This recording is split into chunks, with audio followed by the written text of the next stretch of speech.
কড়াতে পরিমাণ মতো তেল দিয়ে তাতে বাটা মাছগুলো ভালো করে ভেজে নেওয়ার। সেই তেলে ভাপানো কপিগুলো ভালো করে ভেজে জিরে কালো জিরে ফোড়ন দিয়ে সেগুলো ভালো করে ভাজা।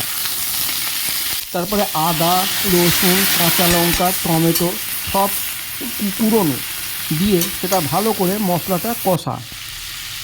পর জিরে গুঁড়ো, হলুদ গুঁড়ো, ধনে গুঁড়ো দিয়ে সেই মশলার সমেত সব উপকরণ আরও ভালোভাবে কষা।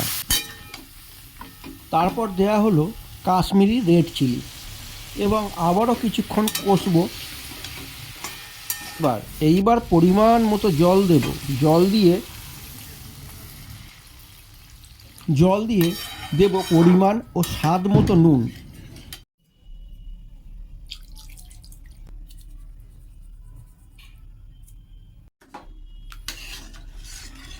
তারপর ওপর থেকে কটা কাঁচা লঙ্কা ছড়িয়ে দেব। তারপর ঝোল ফুটে এলে ভাজা বাটা মাছগুলো ওপর থেকে দিয়ে দেবো ঝোলে এবং ঠিক মতো সেগুলো রান্না হলে ঢেলে নেব।